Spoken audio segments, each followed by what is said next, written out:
So student, वे शब्द जो संज्ञा शब्दों के स्थान पर प्रयोग किए जाते हैं वे सर्वनाम कहलाते हैं। सर्वनाम के प्रकार। सर्वनाम 7 प्रकार के होती हैं।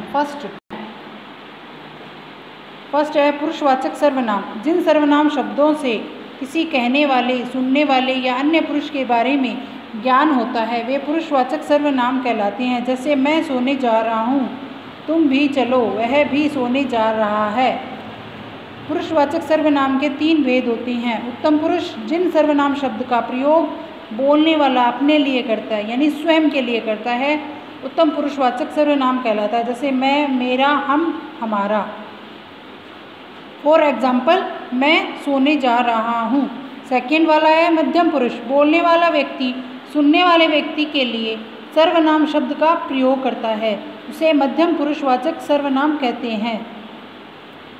यानी जो भी कोई बात कर रहा है वो दूसरे के लिए प्रयोग किए गए शब्द ही मध्यम पुरुषवाचक सर्वनाम कहलाते हैं। जैसे तुम, तुम्हारा, तेरा और आपका।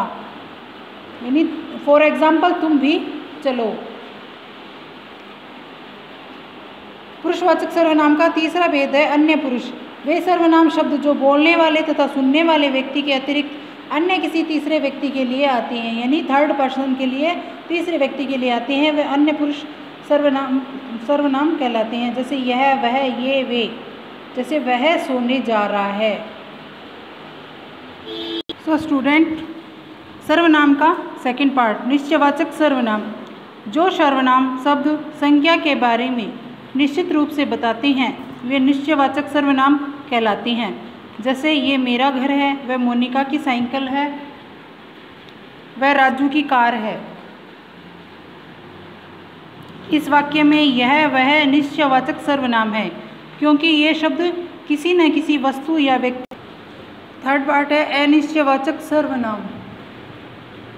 जिन सर्वनाम शब्दों से किसी निश्चित व्यक्ति या वस्तु का बोध नहीं होता वे अनिश्चयवाचक सर्वनाम कहलाते हैं। जैसे कोई खेल रहा है, कोई मतलब कोई भी खेल रहा है। दरवाजे पर कोई खड़ा है, ये कोई निश्चय नहीं है कि कोई भी खड़ा है, यहाँ कुछ पड़ा है। नंबर 4, संबंधवाचक सर्वनाम।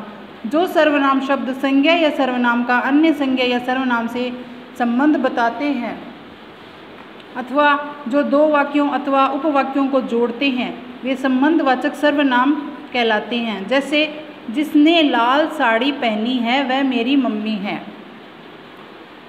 तो ये दोनों वाक्य या उपवाक्य जुड़ के संबंध स्थापित कर रहे हैं। जैसा करोगे वैसा भरोगे। नेक्स्ट 5 नंबर, प्रश्नवाचक सर्वनाम।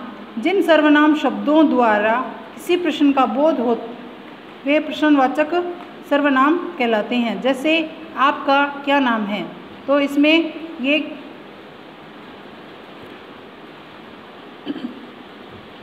प्रश्न पूछा जा रहा है इसलिए ये प्रश्नवाचक सर्वनाम हो गए। ये थैला किसका है, ये निश्चित नहीं है कि ये थैला किसका है और इसलिए पूछे जाने वाले सवाल से प्रश्नवाचक सर्वनाम दिखाई पड़ता है। नंबर 6, निजवाचक सर्वनाम।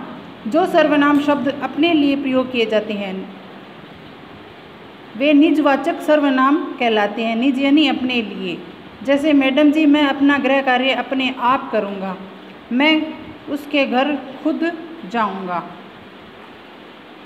नंबर 7, संकेतवाचक सर्वनाम। जिन सर्वनाम शब्दों से किसी व्यक्ति या वस्तु की ओर संकेत किया जाए वे संकेतवाचक सर्वनाम कहलाते हैं। जैसे यह पुस्तक, यह मेरी पुस्तक है, वे आम मीठे हैं। इन वाक्यों में यह शब्द पुस्तक की और वे शब्द आमों की ओर संकेत कर रहे हैं, अतः यह और वे संकेतवाचक सर्वनाम हैं। So student,